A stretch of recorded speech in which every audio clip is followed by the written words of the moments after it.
All right, welcome in. We are live for our first ever Maize and Brew six pack. I am Jared Stormer of maizeandbrew.com. You might know me from Out of the Blue, just a delightful podcast. With me is a man from another delightful podcast, Michael Smeltzer, formerly of Big House Bleachers, now of the Blue Wall with Michael Smeltzer at Wolverine Cron on Twitter. The man himself. How are you, Michael? Thanks for joining me. Man, I am better than great, you sexy animal, Jared Stormer. Thank you for having me on. This is the first one. This is the trial run. We haven't done many of these, but we're national champions. We decided that it's time to take this up another level. There'll be a lot more of these. We've got one coming that's planned for right after week one. As soon as we wrap up with Fresno State, you and I are going to hop on, start doing these. So we want people to like, share, subscribe, start coming to the Maize and Brew YouTube channel a little bit more. This will be kind of our introduction to that. We're doing a six pack, and you might ask yourself, what does that even mean? Well, let me tell you, a six pack, we're just touching on six topics. We're going to move through these pretty quickly. This is kind of, in my opinion, the turning of the page from the off season. Is that how you look at like the Big Ten media days? It's like, it's time to turn the page a little bit from last season, as much as we're not ready to do that as sitting national champs. Yeah, this is kind of getting over the hump of that dreadful period between seasons. And this year wasn't, before we hit record, I was telling you, this year wasn't as bad. They were riding the high from being national champs. We kind of just floated through the offseason and boom, football is here.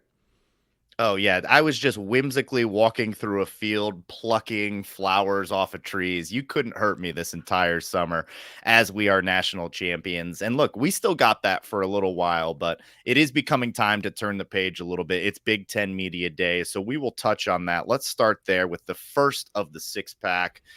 I don't really necessarily want to talk too much about what was said at Big Ten Media Days. It's a lot of prepared remarks. It's a lot of we're going to outwork everyone. It's a lot of, everybody looks great at this position. We're certainly not going to come out and hear that Alex Orgy's running the wing T. Like, that is not what we got at Big Ten Media Days. So I want to talk big picture here. This is a pretty critical Big Ten Media Day in the sense that it's the first one since expansion. So big picture here, what is your overall take on this expansion and chances that this is going to dilute the product? Like, does this dilute the product moving forward, or is there a chance this is actually better? Like, talk me into optimism for expansion being a good thing.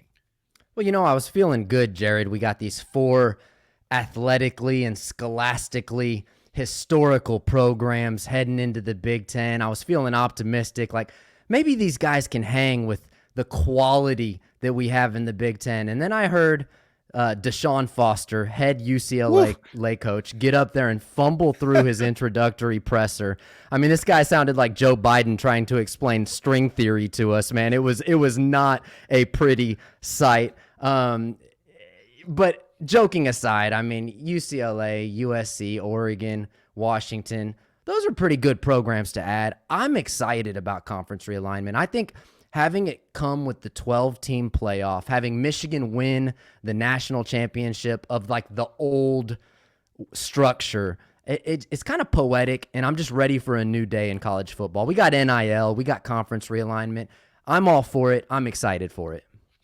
Yeah, UCLA making an early bid to be the new Rutgers. Like, now that Rutgers is kind of respectable, and the Deshaun Foster remarks, like, tough beat for our guy, for Deshaun Foster coming in. So Painful, can only go up so for painful. UCLA. It's saying the LA from UCLA stands for Los Angeles, and I'm like taking notes. I'm like, fascinating stuff. It can only go up from there. Look, your overall point is valid. I think that it should be looked at as like a good thing to add competition. It's going to make things more difficult in the sense that the schedules are going to be a lot more challenging, but we're also expanding to 12 teams. So maybe that kind of evens it out. Maybe there's an extra loss in there every year, but that extra loss doesn't end up mattering because we've expanded to 12. What I don't like is the opportunity to play Ohio State 3 times. I just think that that is blasphemous and shouldn't come up. That is now on the table.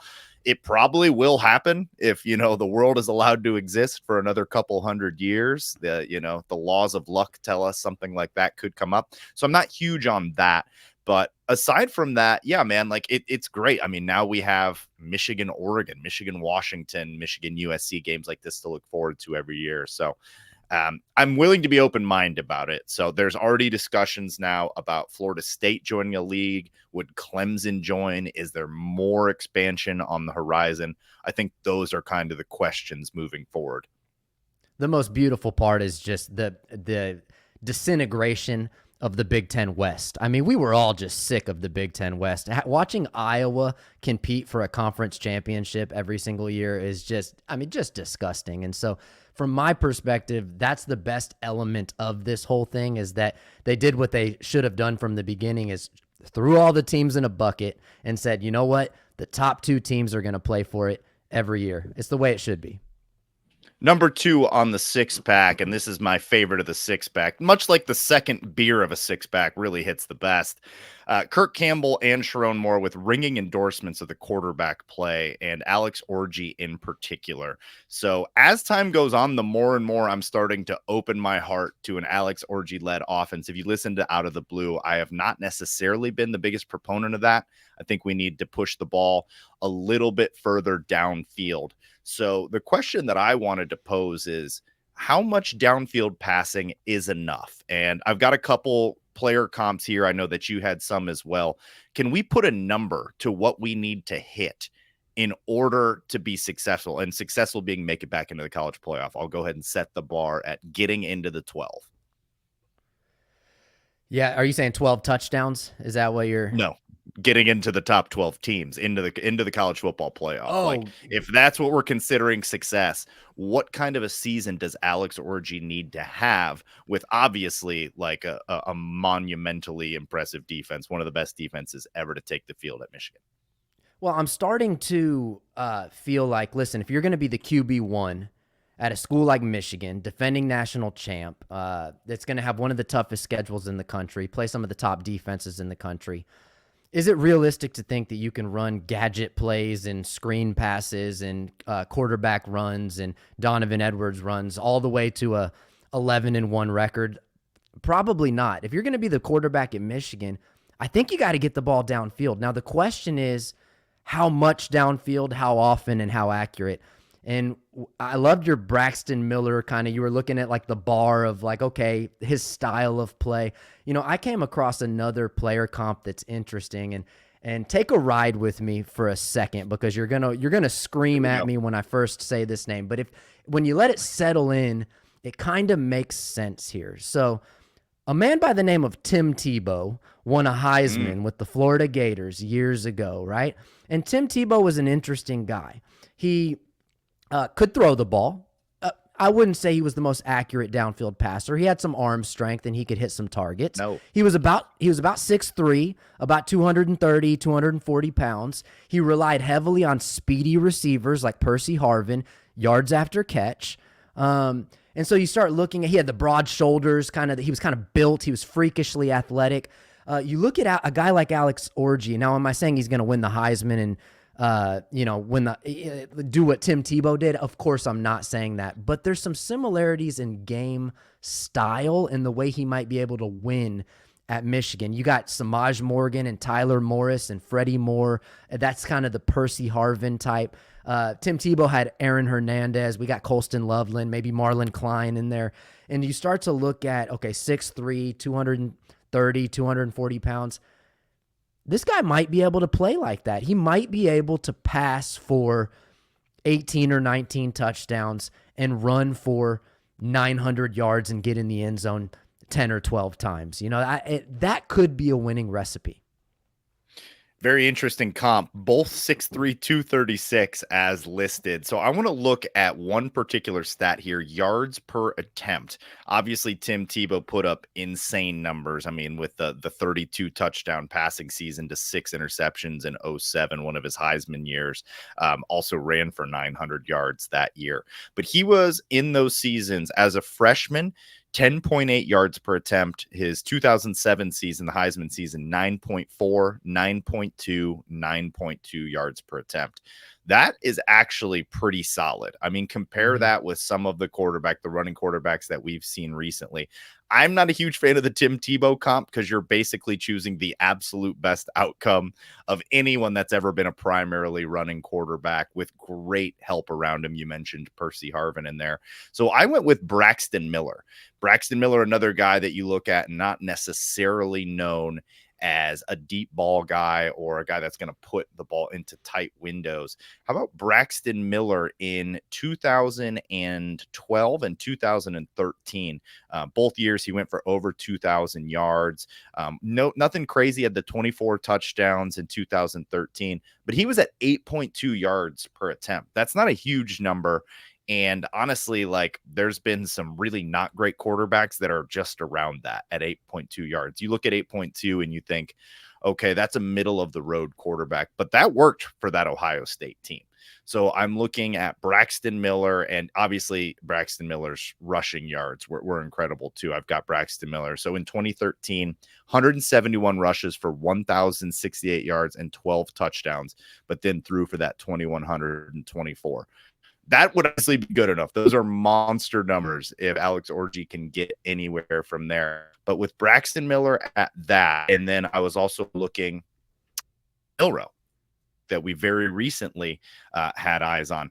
Jalen Milrow last year, 187 for 284. He completed 66% of his passes. His yards per attempt was at 10, though. That's because of that downfield threat that they had. So I'm going to go ahead and say it. I'm putting a number to this. I think that his yards per attempt needs to be above 8, and he needs to be above 60% completion. Those are the two numbers that I'm looking at.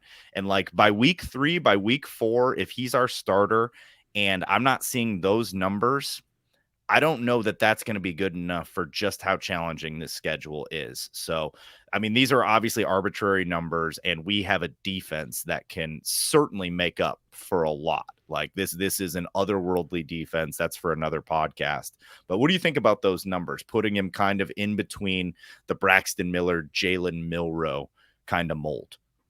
I love that. And to be clear, I'm not saying he's going to have a Tim Tebow like I season. know. He's one of the greatest players in the history of college football. But I think right around 8 or even 9 is achievable. But the reason why I think it's achievable is exactly what I was saying earlier.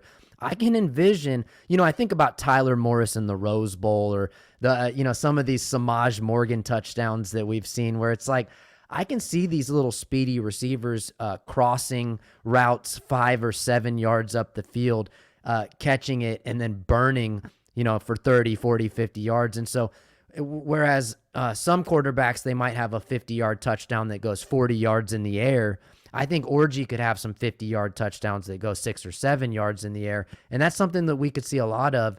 And then consistency with Donovan Edwards catching balls, and Colston Loveland, all the tight ends, but especially Colston Loveland catching balls. I could see a world that exists where he's above 8 yards per attempt, and Michigan is winning games and Alex Orji is successful. I do have to say, though, might not be the most popular thing to say. I'm not sure if he's the guy. At that position. I'm just not sure. And I think that's fair, right? That's not Alex Orji hate. Why would we be sure? We haven't seen any of it, right? Jim Harbaugh never put him in passing situations in gameplay. Where I'm interested is, is this guy above 800 rushing yards this year? Because he could easily get those types of numbers.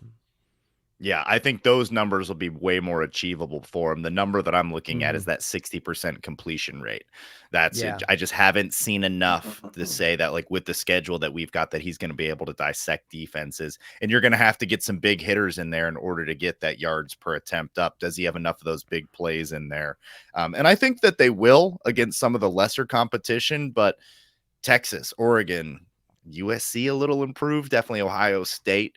On defense, they're going to have some challenges at corner. So those are the numbers that I'm watching. I'm starting to come around on Alex Orji being the guy, but I'm not quite there yet. So just opening my heart to it. Let's keep it pushing. Number 3 on the 6-pack.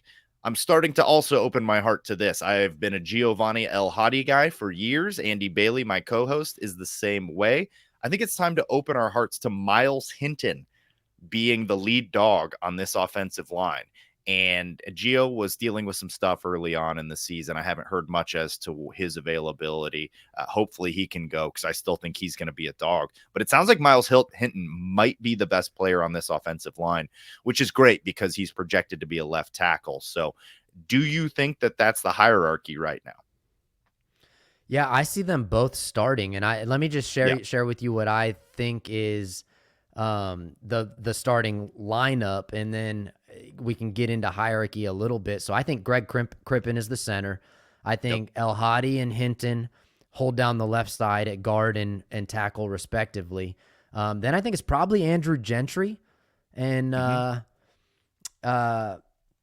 and Prebe. I forgot to say Prebe on the right side. And so that's my five. The more that I don't know, I'm not basing this on anything other than kind of the internal confidence that Miles Hinton carries amongst himself. Like when in the little interviews I've seen, he does kind of seem like that dude, and he kind of seems like he knows he's that dude. So I would say he's 1A on that offensive line.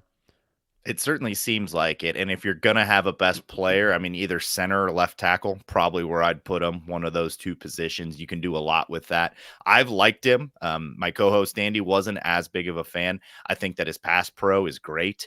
I'd like to see him become a run grader, though. If he's a run grader this year and his pass pro is where it's at, that's like a first-round draft pick. Like, go ahead and add him to the list of potential first-round draft picks if he's able to have an excellent season at left tackle, just because of the position he plays, the pedigree of the player, his great bloodlines in the family, not only his brother, but I believe his dad played as well. And just he can move. He's large. So I'm in on it, man. I'm in on it. And like whoever this quarterback ends up being, having that cemented and being like, yo, we've got an all Big Ten left tackle. That's a great place to start for an offensive line, just with a lot of new faces. Most important position. I couldn't agree with you more. I mean, outside of the quarterback position, the left tackle is got to be the most important position on the offense.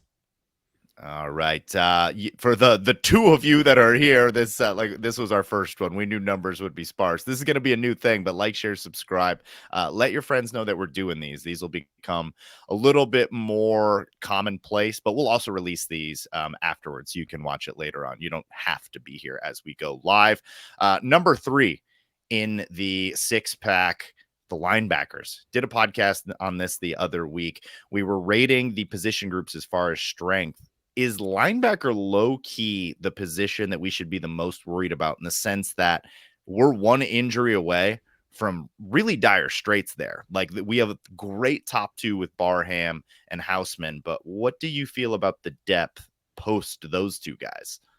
It wouldn't be a bad idea to hit the portal late, maybe, and like see if anybody's got any more of them linebackers. Yeah, floating around out there. But we also, though, we're a little bit spoiled at linebacker in recent years. You know, Michael Barrett and Junior Colson holding it down the way that they did, and then of course Josh Ross, which seems like eons ago. Just a couple years ago, we had Josh Ross on the team. We've been a little spoiled there. Barham and Houseman could be the best 1-2 linebacker combo in the conference. And so then you look at just depth, right? And I think any team, you could say, well, if they have an injury at starting linebacker, it's going to be tough. I don't know enough about the other teams in the conference or in the country what their linebacker depth looks like. But Jimmy Rolder, we've seen him get burned a few times. Hood appears to be maybe that third guy that we're looking at there. And I just want to reference when Jim Harbaugh said Mason Graham was a gift from the football gods. I know Mason Graham's not a linebacker. I'm not saying that, but I have that feeling about Cole Sullivan, right? That Cole Sullivan is just a gift from the football gods. That he just like floated into our lap as this like low profile recruit. When I saw him in the spring game, because I was worried about him, he looked thin. I was like, man, this guy's not ready for college football. And I saw the way he was flying around the field, and I was like, you know what?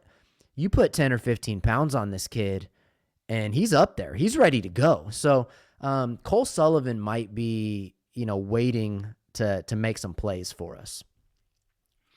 I'm not quite there yet on old Sully. I mean, what an elite linebacker name. It's a built-in nickname. I'm excited about it. But like you said, he needs 10, 15 more pounds. And that was a spring game. And I need to hear about it from the coaches that it's happening week after week. And I don't necessarily want to trot Cole Sullivan out against Texas because No, Houseman no. can't go. I think that's like tough. I think we're in dire straits. So You got Micah I Pollard, like the top Samaj move. Bridgman. Uh, shit. Didn't Bridgman transfer? Oh fuck, man! There we go. Yeah. What's your I'm still flying language, high. sir? Oh, I'm sorry about that. Sorry about that. We're You're live good. on YouTube, guys. Excuse You're me. good, bro. You're good, man. But yeah, I think Bridgman transferred. So yeah, it's just a position group that I'm a little bit less high on outside of the strength of the top two. So we could use an addition there or hope your guy Cole Sully hits. Number 5 on the six pack, the Stallions Netflix series. It's got to be mentioned. Are you even going to watch it? Should we watch it? Should Michigan fans be excited about this? And what is the vibe? Are Michigan fans excited about this? Like, I'd love to hear. I have only spoken to a select few Michigan fans. I don't think we're all going to be crowding around the television to watch this, right?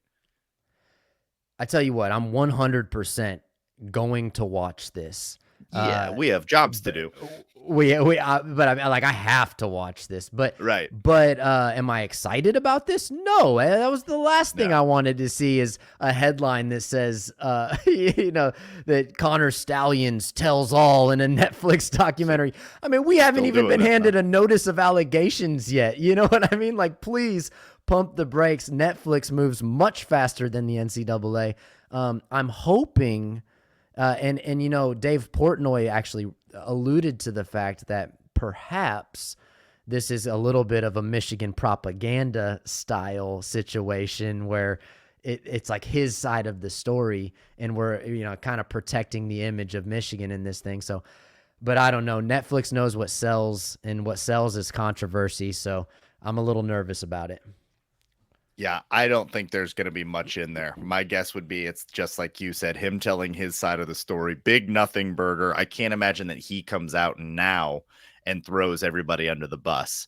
The biggest Michigan fan, self-proclaimed of all time. He did write a manifesto, which usually is reserved for bombers and people that have like taken root in a sniper tower somewhere in the clock tower. But look, I'll watch it because I need to, but excited is not the word. And maybe we'll learn something, but more than likely we will not. All right. Last part of the six pack, number 6. Here's some free money for you for the 3 of you that stuck it out for the first live stream on Maize and Brew. God bless you, the 3 of you people. You're all getting Christmas cards. Early money against Fresno State, 20.5. That number has not changed despite the fact that Fresno State's coach has stepped down. So they will be having an interim coach, probably going to promote within the program from there. But the line has not changed. I'm telling you, I bet Michigan covering. I don't care who the quarterback is. It is at night. It is maybe the best defense that's ever played at Michigan.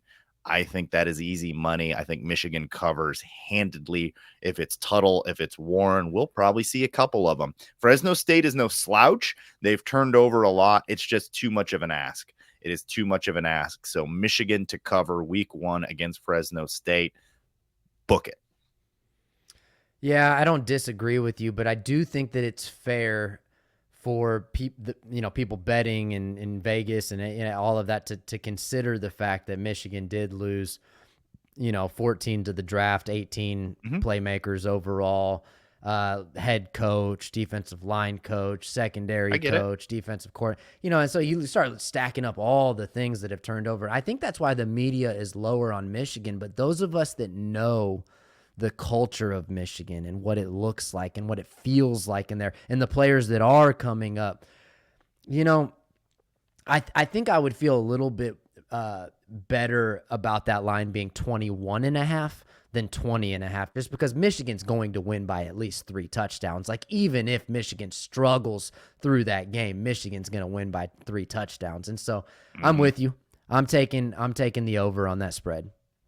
Yeah, I already bet it. I am in on that. Any final thoughts about Big Ten Media Day? Anything that we discussed? Anything in general? You want to plug your new show, which you should do here and now? Yeah, I would love if you guys would just check out the Blue Wall with Michael Smeltzer. It's my new project. I'm interviewing players, recruits, coaches, analysts. It's a lot of fun. I'm passionate about it. You can also find me on X, the app formerly known as Twitter, Wolverine Chronicle. It's at Wolverine Cron is the tag. Maize and Brew is just an amazing, classy situation. I appreciate you guys always having me on. I'm not part of the Maize and Brew team, but I'm Maize and Brew adjacent at this point. Yeah. I've rubbed elbows with you guys, and so I love you. Thank you for having me on. I appreciate it. Go Blue as always. Absolutely. Yeah. Not on Maize and Brew, but you're like one of the neighbors that gets invited to every barbecue. Like we're hanging out all the time. Adjacent is the right word. And I'm excited for your new show, man. I saw the cover. It looked like you were about to give lectures to Christian dads. I just love the look of it. You look a very professional look. Yeah, I'm excited for it, man. So I'm going to go check out that Jasper Parker interview that you got as soon as we get off of here. Yeah, man. Thanks for coming on. Like I said, we'll be doing a lot more of these. So just something to be looking forward to, particularly post game, I think is something that we'll be doing. You and I will be doing one for Bleacher Report post Yep. Fresno State, many of those as we can do. But I think Andy Bailey, my co-host, and I from Out of the Blue are going to be trying to do these. So the Maize and Brew YouTube channel is making a comeback, baby. So make sure that you subscribe. All right, that's going to do it for us. I'm Jared. That's Michael. Thank you again, sir. Remember, wherever you go, go blue. We're out.